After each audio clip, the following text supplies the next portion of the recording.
Olá pessoal, ontem, dia 29 de abril de 2026, nós tivemos um fato histórico que foi a rejeição da indicação de um ministro do Supremo Tribunal Federal. Você sabe como que funciona a nomeação de um ministro do STF? Então vamos aproveitar o gancho para relembrar como que funciona a nomeação de um ministro do STF. Bom, primeiro, os 11 ministros são cargos vitalícios. Portanto, toda vez que houver vacância de um dos cargos, seja por aposentadoria, por renúncia, por morte, lembrando que aos 75 anos ocorre a aposentadoria compulsória dos ministros. Pois bem, aí o que aconteceu? Barroso, que era o ministro do Supremo Tribunal Federal, pediu antecipadamente, antes de completar os 75 anos, a sua aposentadoria, se desligou do STF e retornou para a advocacia. Pois bem, ficou vago o cargo, então, de ministro do Supremo Tribunal Federal na vaga do Barroso.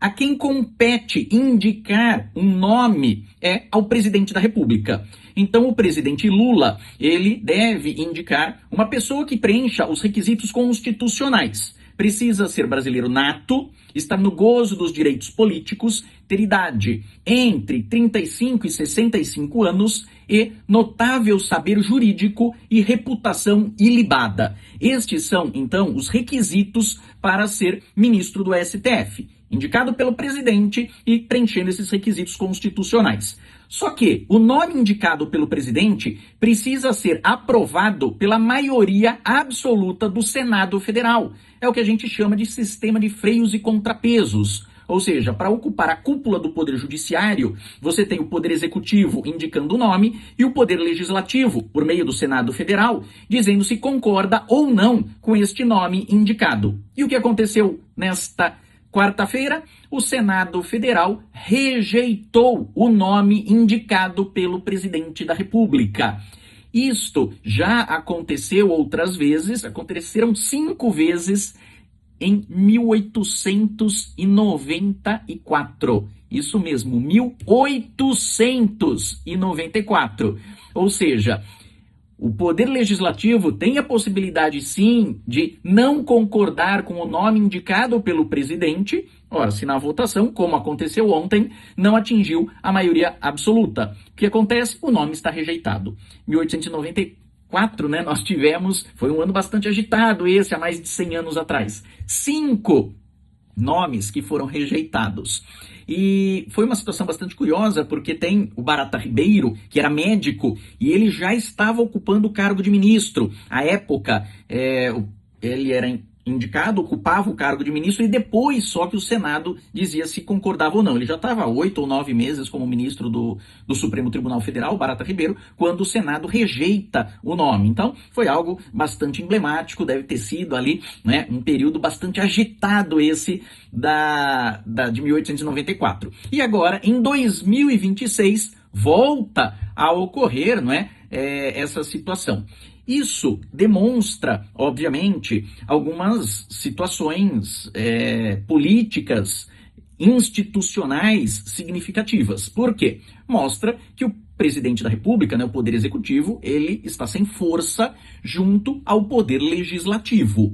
O Senado Federal não concordar com o nome indicado é algo assim muito raro, como vocês puderam ver aí, o último caso, 1894, Mas, e agora, como é que fica essa situação?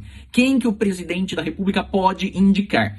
Ele pode indicar o próprio nome que já foi rejeitado, não teria empecilho em relação a isso, mas é aquela história de ficar dando murro em ponta de faca, Não tem muito sentido indicar o nome de alguém que já foi rejeitado pelo Senado.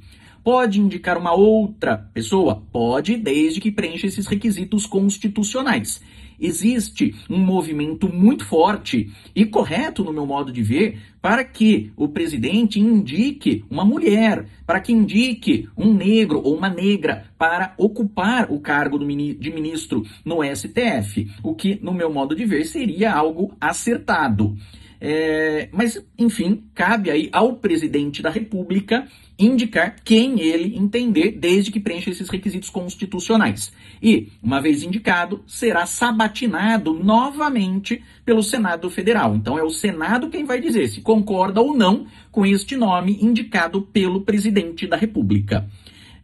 Muitos questionam acerca da forma de indicação, que deveria haver mandato para um ministro do Supremo Tribunal Federal, que deveria ser juízes de carreira, enfim, existem aí inúmeras propostas para se alterar, e toda vez que você vê uma situação onde os poderes constituídos são colocados à prova, são questionados, então sempre vem essa discussão, e é uma discussão democrática, é uma discussão salutar. E você? Quem acha que deveria ser indicado para ocupar o cargo de ministro do Supremo Tribunal Federal? E você concorda com esta forma de indicação que está prevista na Constituição ou acredita que uma outra forma seria mais adequada? Conte aqui para mim. Um abraço, pessoal!